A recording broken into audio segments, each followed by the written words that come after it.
Okay, now coming to this particular part, यहाँ पे हमारे पास क्या होता है कि एग्जामिनर हमें यूजुअली वर्ड प्रॉब्लम देता है and these are very like common question in past papers जो आपके पास रिपीटेडली हमेशा से आ रहे होते हैं, और ये आपको इसको वेन डायग्राम के थ्रू सॉल्व करने पड़ते हैं। अदरवाइज आप उसको डायरेक्ट मेथड के थ्रू भी सॉल्व कर सकते हैं। तो मैं आपको यहाँ पे दोनों सिनेरियोज पे यहाँ पे क्लियर वे के अंदर चीज़ें सारी समझाऊंगा और मैं एक्सप्लेन करूंगा कि यहाँ पे क्या क्या चीज़ें हमारे पास हो सकती हैं। Now the first thing is if you are reading the information, तो आपके पास यहाँ पे लिखा हुआ है कि in a group of 120 students 80 can play football only, 25 can play hockey only. Now there is this wording only की जो वर्डिंग है ना, वो बहुत ज़्यादा इंपॉर्टेंट है। उसको मैं यहाँ पे हाईलाइट कर रहा हूँ कि यार ये जो ओनली की वर्डिंग है ये हमारे लिए बहुत ज़्यादा इंपॉर्टेंट है करंटली।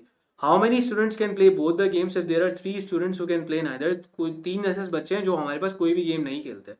तो इसको हमने वेन डायग्राम के थ्रू सॉल्व करना है। हमने यहाँ पे वेन डायग्राम बनाया और वेन डायग्राम बनाने के बाद मैं यहाँ पे 2 सर्कल्स बना रहा हूँ which is going to represent, एक आपके पास सर्कल रिप्रेजेंट करेगा फुटबॉल को और दूसरा सर्कल आपके पास रिप्रेजेंट करेगा हॉकी को। तो मैं ज़रा इसे वो कर देता हूँ कि यार ये हमारे पास हो गया, दिस इज फॉर फुटबॉल, और ये हो गया हमारे पास हॉकी का। अब देखो ओनली की जो वर्डिंग पे हम थोड़ा फोकस करते हैं।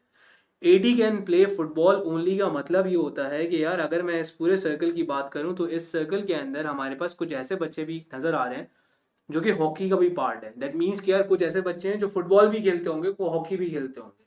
ठीक है, तो यहाँ पे भी अगर मैं इस पूरे सर्कल की बात करूंगा तो इसके अंदर वो कॉमन वाले बच्चे भी आ जाएंगे। ये कॉमन वाला पार्ट होता है। मैं जरा इस वाले पार्ट को ऊपर से कर यहाँ पे हाईलाइट करके बताता हूँ कि ये वाला पार्ट बेसिकली स्टैंड्स करता है कॉमन के लिए या इंटरसेक्शन वाले पार्ट के लिए। तो ये चीज आपके यहाँ पे दिमागों में होनी चाहिए। Now moving forward toward this particular part, इसकी तरफ जब मैं आगे बढ़ा तो यहाँ पे लिखा हुआ है ओनली। ओनली का वर्डिंग का मतलब ये होता है कि अगर एग्जामिनर ने फुटबॉल के साथ ओनली लिखा हुआ है तो इसका मतलब है कि यार ये जो 120 जो आपके पास 80 बच्चे हैं ना वो सिर्फ यहाँ फॉल कर रहे हैं। इसका मतलब है कि इन बच्चों के अंदर से कोई भी ऐसा बच्चा नहीं है जो हॉकी भी खेलता हो। ये सारे के सारे बच्चे फुटबॉल वाले ही हैं सिर्फ। पहली तो ये बात। इसी सेम वे के अंदर they have the same information which is given for hockey. Hockey के लिए भी उन्होंने यही बोला कि 25 स्टूडेंट्स ऐसे हैं जो सिर्फ और सिर्फ ओनली हॉकी खेलते हैं। तो मैंने यहाँ पे ये लिख दिया। ठीक है, मैंने इसको कंबाइन नहीं कराया। और इंटरसेक्शन वाला part because I don't know the values I am writing x over है। और दूसरी इंफॉर्मेशन यहाँ पे ऐसी की गई कि 3 ऐसे बच्चे हैं जो ना तो फुटबॉल खेल रहे हैं ना तो हॉकी खेल रहे हैं। सो 3 आई राइट आउटसाइड। ये हमारे पास चीजें हो गई।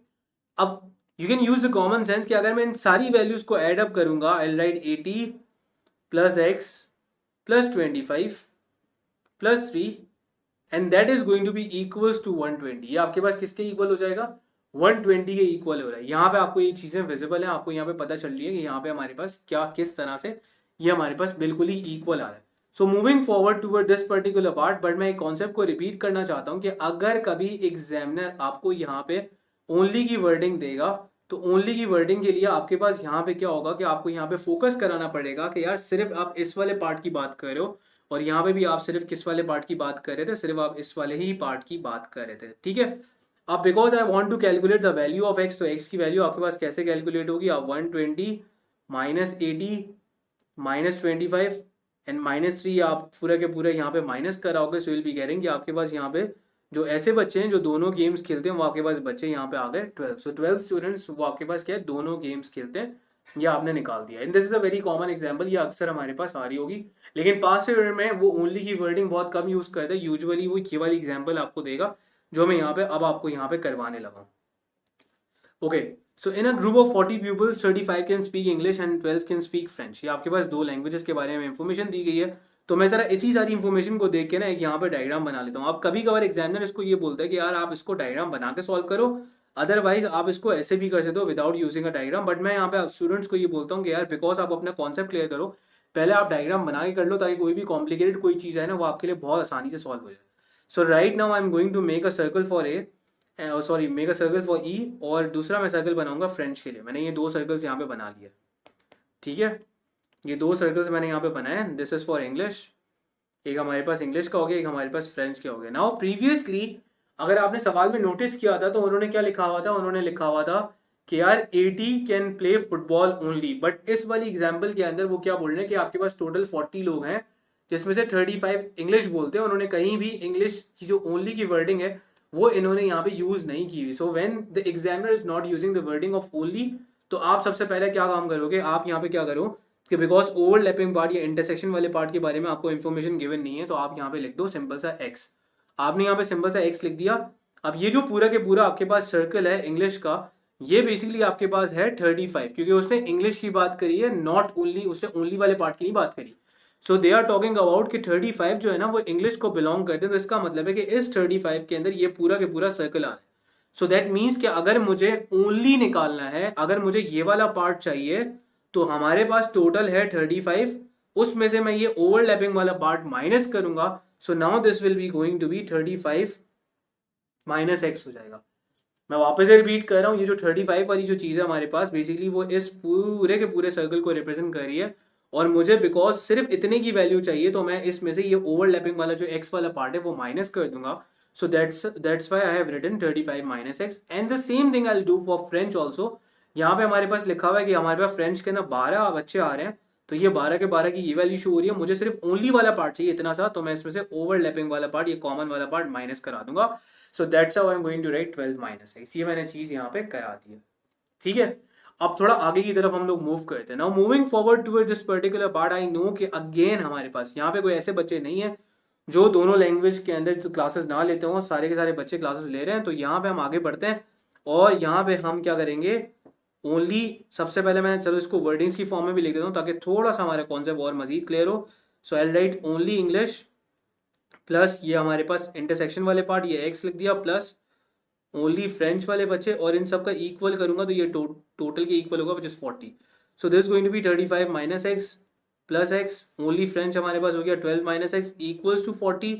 ये एक्स हमारे पास इस तरह से ये कैंसिल आउट हो गया, और ये दोनों आपस में एडअप होने के बाद अगर आप इसको कंप्लीटली सॉल्व कराओगे, सो ये हमारे पास हो जाएगा minus x, and this is going to be 40 minus 35 minus 12, this will become minus x and minus 7। So x की वैल्यू हमारे पास आ जाएगी 7। तो हमारे पास 7 ऐसे स्टूडेंट्स हैं जो हमारे पास किस में आ रहे हैं, जो हमारे पास इंग्लिश में भी आ रहे हैं, जो हमारे पास फ्रेंच के अंदर भी आ रहे हैं। तो ये हमारे पास कॉमन एग्जाम्पल है जो रिपीटेडली बहुत ज़्यादा बार आपके पास यहाँ पे आती है। तो इस एग्जाम्पल को आपको अच्छे तरीके से गो थ्रू करना है। Now moving forward towards the next part के अंदर अगर आप यहाँ पे देखो, तो नेक्स्ट वाले पार्ट के अंदर आप यहाँ पे ऑब्जर्व एक बात कर रहे हो कि यार नेक्स्ट वाले पार्ट के अंदर ये हो रहा है कि आपसे बोला गया है कि how many can speak both, वो आपने निकाल लिया एक्स की वैल्यू, ये फर्स्ट वाला पार्ट तो आपने यहाँ पे कर दिया, सही है। अब फर्स्ट वाला पार्ट जो मैंने आपको बताया, फर्स्ट वाला पार्ट में आपके पास क्या होता है कि कभी कभार आप यहाँ पे फॉर्मूला यूज कर के भी कर सकते हो, वो भी जरा देख लो कि फॉर्मूला किस तरह से आप यूज कर सकते हो। तो number of elements of a union b is equal to number of elements of a plus number of elements of b minus a intersection b. यहाँ पे क्या क्या इंफॉर्मेशन गिवन थी, ये 40 आपको गिवन था ऑलरेडी, ये आपको 35 गिवन था, और ये वाला आपके पास गिवन था 12, और यहाँ पे आपको इंटरसेक्शन की वैल्यू नहीं पता थी, तो आई एम राइटिंग एक्स। तो इसको आप सॉल्व करोगे तो यहाँ पे भी 7 आएगी। So whether you want to use the formula और you want to use this approach, ये आपकी अपनी मर्जी है, it's totally on you. But मैं आपको ये बोलूंगा कि आप यहाँ पे क्या करो, डायग्राम वगैरह प्रॉपर तरीके से यूज करके चलो, ताकि आपका यहाँ पे कॉन्सेप्ट और आपको चीजें बहुत अच्छे तरीके से समझ में आए। Now moving forward towards the next part, के नेक्स्ट वाले पार्ट में क्या बोल रहा है, नेक्स्ट वाले पार्ट में वो आपसे ये पूछना चाह रहा है कि आप मुझे बताओ कि how many can speak French only. अगर वो फ्रेंच ओनली की बात कर रहा है, तो मैं यहाँ पे फ्रेंच ओनली की बात अगर करूँ, तो फ्रेंच ओनली का मतलब ये होगा कि मैं इस वाले पार्ट की बात कर रहा हूँ, the value of this part is going to be 12 minus x.